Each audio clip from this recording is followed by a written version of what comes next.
All right, so today we are going to be working on teaching to go to bed, which I know some of your dogs may already be started on.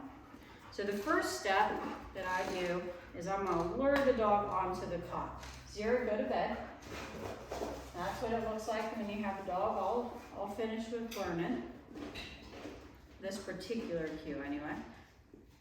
We're going to lure the dog onto the cot. Yes. And then I'm going to mark. Nikita. Yes. Good. Once we have a little bit of duration, good, on the cot, I'm going to start using the good marker and rewarding on the cot instead of from my hand. Good.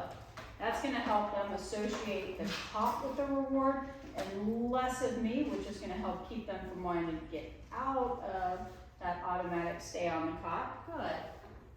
And really start looking to the bed itself. Yes. And then when I'm ready to release her from the cot, I will say yes and be right there. Good job. So that she knows it's okay to get up, and we're going to do something else for a minute or a second or two. All right. And then over time, we're going to start fading the lure. So I'm going to try not to have to go all the way to the bed. I'm going to add the verbal cue, go to bed. And then my hand signal. Good, good, good. And then a release, yes. Still on my hand. There you go, good job. One of the other things I like to do too when I'm starting to get the dog to move from a distance to the cot, this is applicable to a dog bed too, is I'm gonna put some treats or some food on the cot. And I'm gonna hold her. I'm not asking her to stay here. I just want her to be able to see the treats, and then I'm gonna send her. Go to bed.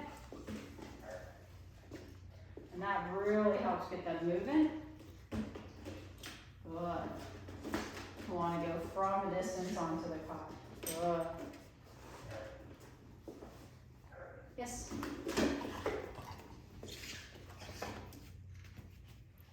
Good. Do that one more time.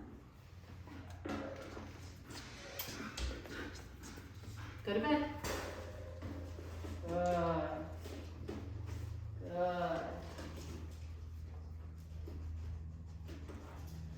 Once they're doing a really nice job staying on their bed, I will start asking for them to be on that bed for a little bit longer. Good. Remember, she doesn't have to lay down. She just has to keep all four paws on it. Good. I don't want to work on moving really far away from my dog at this stage. I want to be nearby so that if I need to, I can guide her back to where she needs to be. Good. And then if she gets off of the cot, which I'm not quite sure if she will or not, good job. Try to not give her a treat here. Maybe put a little pressure on the leash. See if I can trick her. Go to bed. Good. I wouldn't put a lot of pressure on the leash and ask her to stay, but a little bit of pressure, good. Helps teach our dogs that just because the leash moves or they feel something, good. Doesn't mean that we're gonna get up off of the cot. What allows her to get up off of the cot, yes, is me coming over, marking with a yes, and releasing her. And then of course we're gonna intermittently reward our dog who's doing a great job. Good. And when I intermittently reward, I like to do a couple quick, then make them wait a little bit, really change it up so that they don't think, oh, it goes every 2 minutes and then I get a treat, and then every 3 minutes. Every once in a while, I'll go just a few seconds. That's going to help keep them kind of engaged and motivated to maintain the behavior. Go to bed. So you can see she's looking at me. She hears what I say, but she's not ready to move towards the bed yet. So I'm going to add my physical cue. Go to bed. Good. Good. Now this is a great exercise to practice when we're opening doors. Good. Well, I'll show you. I'm going to walk away and turn my back to her. And open open the door, she did a really great job staying. Good. And I'm gonna reward on the cot there. And this time I'll make a little bit of it. Good. This time I'm gonna make a little bit of noise. Let's see how she does. Hello? Hello? So I'm not going to reward her. I'm not going to repeat the command. Okay, I'm just going to use her leash. And we give her a little pop, a little direction there. And I'm going to put her right back on the cot. And I'm not going to reward her from going back to the cot because I had to help her get back to the cot because she wasn't supposed to get off in the first place. So I don't want her to get off of the cot when, she's deciding that she just doesn't want to be there. And every time she gets off the cot and I put her back, she gets rewarded for that. It's going to send some mixed signals. So, good girl. So she heard me say good. She got up off the cot.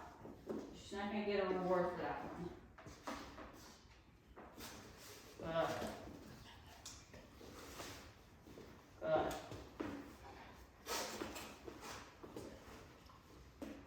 Zero. Yes. Zero. And see, she got off the cot because the other dog moved. A little bit of help with the leash. Zero. Pull the other cot up. And I use Zero as a distraction here. So you can see how Nikita with another dog as a distraction is really testing getting off of this bed. Good. Because she sees the other dog getting off and doing things. She says, I want to do that too. Good. Zero. Good. Good. So Nikita's struggled a little bit, so I'm not going to ask her to wait super long or add a whole lot more direction. That good.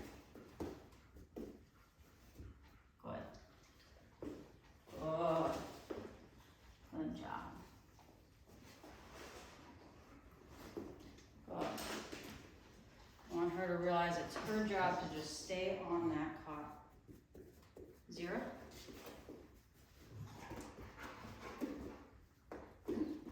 Freebie. Good.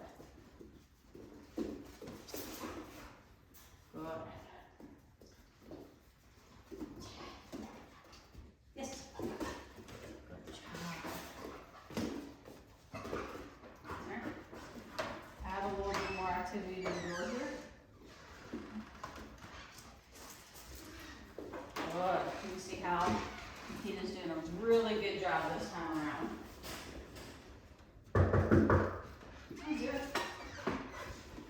Hi, good girl. So when we're good girl, we're having guests over to open the door to say hi. Whoever it happens to be, in this case, Zero. I want the dog that we're working with, good, to stay on their bed, not come over and greet the person, not come over here to where I am. I want them to be polite, maintain their spot on their cot or their dog bed. Good. Good. And then one of the other important things, especially when I'm working with a dog that is struggling with manners or any kind of impulse control, when we come off of the cot, I want to keep the energy level about what it is right now. Good.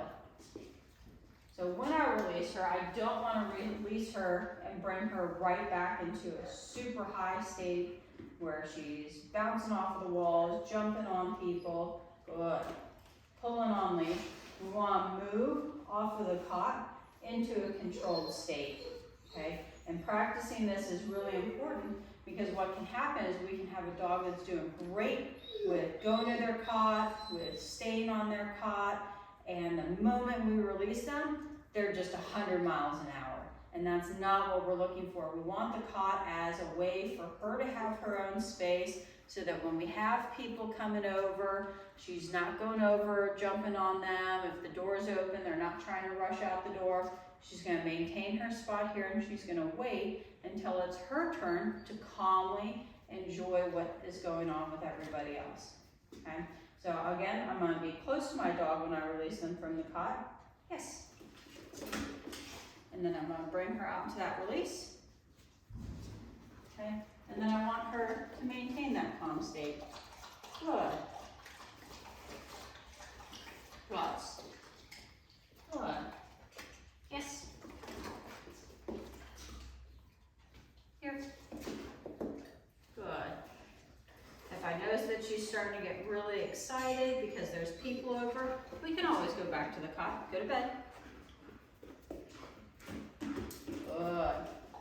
She's getting excited for all the training. Good. So we'll come back to the cot. Good.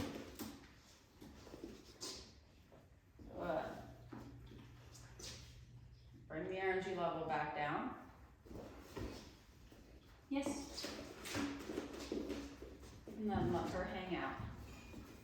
See the other dog, our guest. Zero, you are guest today.